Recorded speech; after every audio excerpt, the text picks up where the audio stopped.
சந்தோஷமாயிருங்கள், சந்தோஷமாயிருங்கள், சந்தோஷமாயிருங்கள் என்று மறுபடியும் சொல்கிறேன். கர்த்தருக்குள் எப்பொழுதும் சந்தோஷமாயிருங்கள், சந்தோஷமாயிருங்கள், சந்தோஷமாயிருங்கள் என்று மறுபடியும் சொல்கிறேன்.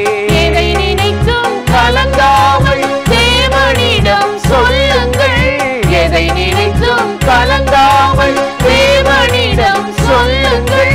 அப்பொழுது உங்களை தேவ சமாதானம் ஆண்டு கொள்ளுமே, இதயம் நிரப்புமே, எப்பொழுதும் மகிழ்ச்சியாயிருங்கள்.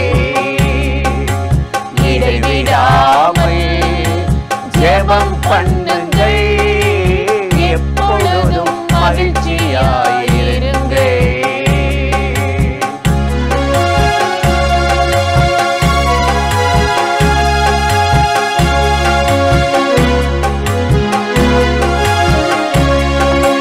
நம்பிக்கையில் எப்பொழுதும் சந்தோஷமாயிருங்கள், சந்தோஷமாயிருங்கள்.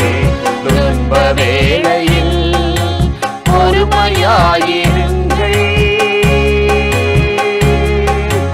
நம்பிக்கையில் எப்பொழுதும் சந்தோஷமாயிருங்கள், சந்தோஷமாயிருங்கள். துன்ப வேளையில் பொறுமையாயிருங்கள். அசதியாயிராமல் ஜாக்கிரதையாயிருங்கள், அசதியாயிராமல் ஜாக்கிரதையாயிருங்கள். ஆவியில் அனலாக ஊழியம் செய்திடுங்கள், ஜெபத்தில் நில்லுங்கள், எப்பொழுதும் மகிழ்ச்சியாயிருங்கள். இடைவிடாமல் ஜெபம் பண்ணுங்கள், எப்பொழுதும் மகிழ்ச்சியாயிருங்கள்.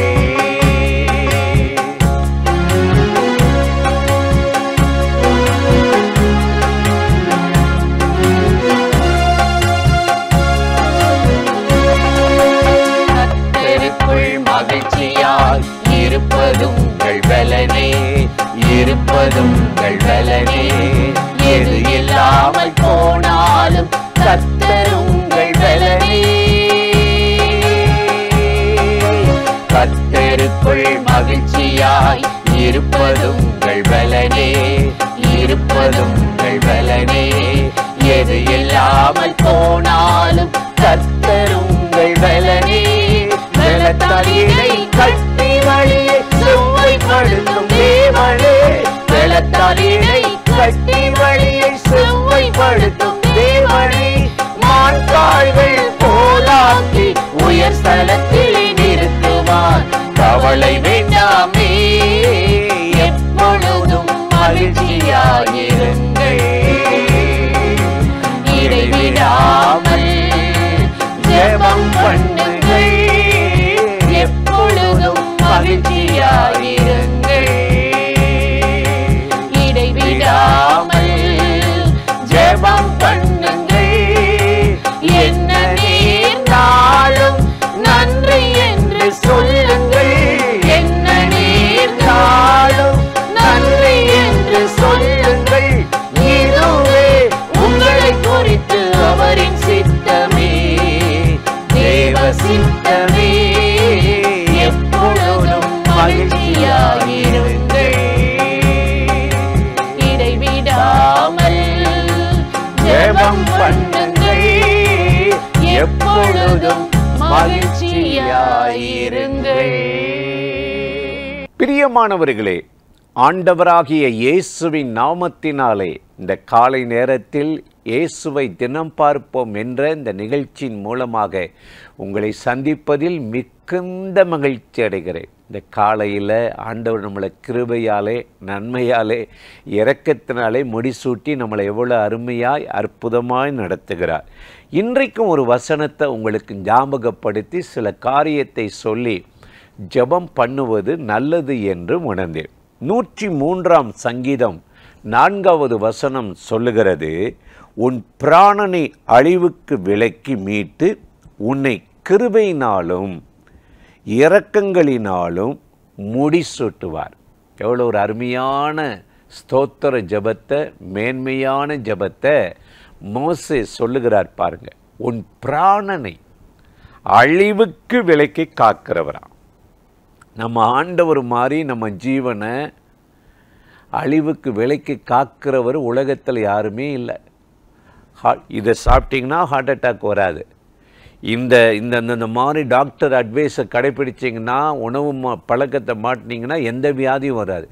இதெல்லாம் செய்தாலும் வந்துடுறதே, எல்லாம் செய்தாலும் வந்துடுறதே. ஒன்றை தெரிந்து கொள்ளணும், நம்முடைய பிராணன், நம்முடைய உயிர் மனிதர்கள் கையில் அல்ல, கர்த்தருடைய கைகளில் இருக்கிறது. தாவீது சொல்லுகிறார், என் ஜீவன் உம்முடைய கையில் இருக்குது. இயேசு சொன்னார்ல சிலுவையில், ஆண்டவரே உம்முடைய கரங்களில் என் ஜீவனை ஒப்படைக்கிறேன். அப்போ அவர் கையில் தான் இருக்குது. அந்த தேவன் இன்றைக்கு நம்ம பிராணனை, உயிரை அழிவுக்கு விலை காக்கிறாரா. பொல்லாத ஒரு உலகம், நாச மோசத்தில் வாழுகிறோம், விபத்துக்கள் ஆபத்துகள் நிறைந்த உலகம், வேடனுடைய கன்னிகள் பொல்லாப்புகள் நிறைந்த ஒரு உலகத்தில் யோபுவின் வாழ்க்கையை பார்த்தீங்கன்னா கொடிய வியாதி. பிள்ளைகளை பறி கொடுத்துட்டான், சொத்தை இழந்துட்டான். இனி தப்பி மீண்டு வருவோம், உயிரோடு இருப்பான்ற நம்பிக்கையில். ஆனால் வசனம் சொல்லுது யோபு 10:12, நீர் எனக்கு ஜீவனை தந்ததும் அல்லாமல் தயையும் வைத்தீர், உம்முடைய பராமரிப்பு என்னை காப்பாற்றினது. எவ்வளோ ஒரு அருமையான ஆண்டவர். இன்னைக்கு உங்கள் உயிரை, உங்கள் பிராணனை அழிவுக்கு விலைக்கு எந்த வியாதியோ தேவையில்லாத மருத்துவ செலவோ வராதபடி நீங்கள் பயப்பட வேண்டாம், பதற வேண்டாம். டாக்டர் ரிசல்ட்டு வேறு மாதிரியில் இருக்குன்னு, ஸ்கேன் ரிப்போர்ட்டு வேறு மாதிரியில் இருக்குது, அதை பற்றி நீங்கள் கவலைப்படாதீங்க. எந்த ரிப்போர்ட்டையும் மாற்ற முடியும்.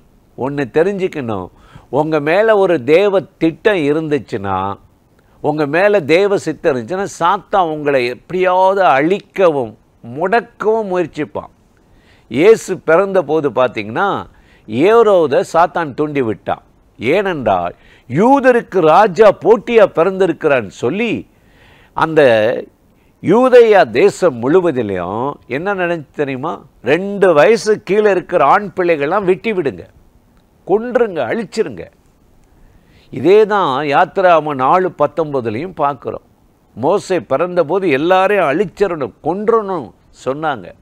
ஆனால் கர்த்தர் என்ன செஞ்சாராம், யோசேப்புக்கு சொப்பனத்தில் தோன்றி, உன் பிள்ளையை கூட்டி கொண்டு போ, நீ நான் சொல்லுவரை அங்கே இருன்னு சொல்லிட்டு திரும்ப 20வது வசனத்தில் சொல்கிறாரு, என்ன சொல்கிறாரு, உன் பிராணனை வாங்க தேடினவன் செத்து போயிட்டான், இறந்து போனான். உன் உயிரை வாங்க நினைச்சவன் இறந்து போயிட்டான்.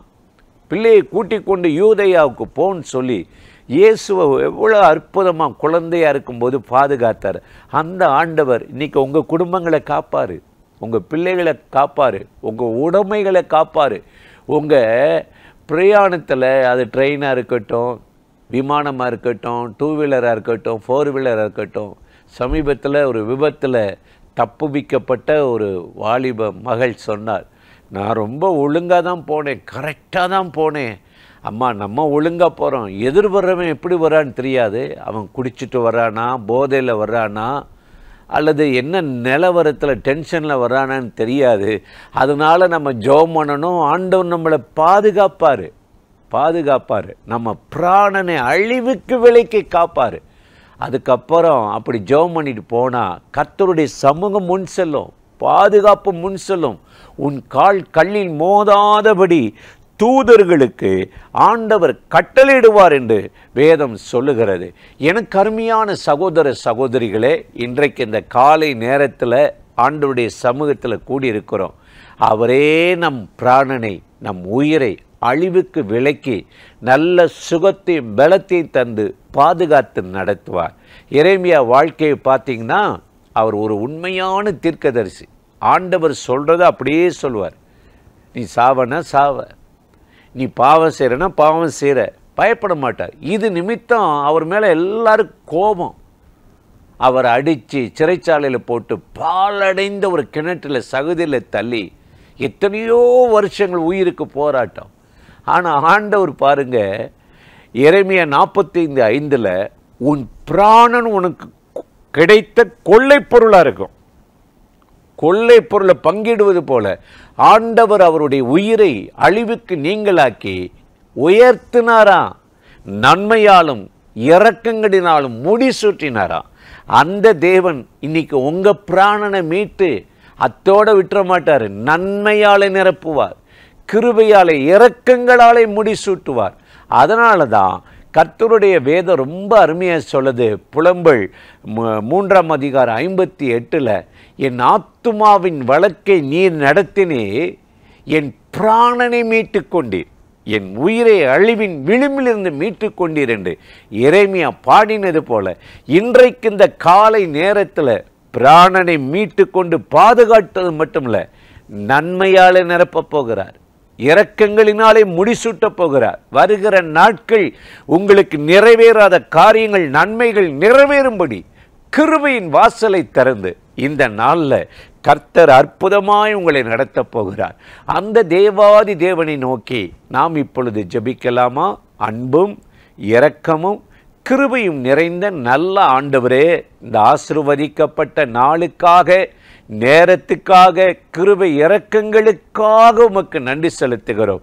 இப்பொழுது இந்த காலை வேளையிலே இந்த நிகழ்ச்சியில் இணைந்து என் பிராணனை அழிவுக்கு விலைக்கு காக்கிற தேவனே உமக்கு ஸ்தோத்திரம் என்று சொல்லி ஜெபிக்கிறார்களோ அத்தனை பேருக்கும் ஜீவனை தந்ததும் இல்லாமல் பலத்தை தந்து பாதுகாத்து நடத்தும். இந்த நாள் நம்முடைய நன்மை இறங்கட்டும், கிருபை இறங்கட்டும், இரக்கங்கள் மூடட்டும், அவர்கள் விரும்புகிற காரியங்கள் கைகூடி வரட்டும், தடைகள் விலகட்டும். இயேசுவின் நாமத்தில் வேண்டிக் கொள்ளுகிறோம் எங்கள் உயிருள்ள நல்ல பிதாவே, ஆமேன், ஆமேன். ஆண்டவர் இந்த ஜெபத்தை கேட்டிருக்கிறார். கட்டாயம் இந்த காலையில் உங்களை ஆசீர்வதித்து நடத்துவார்.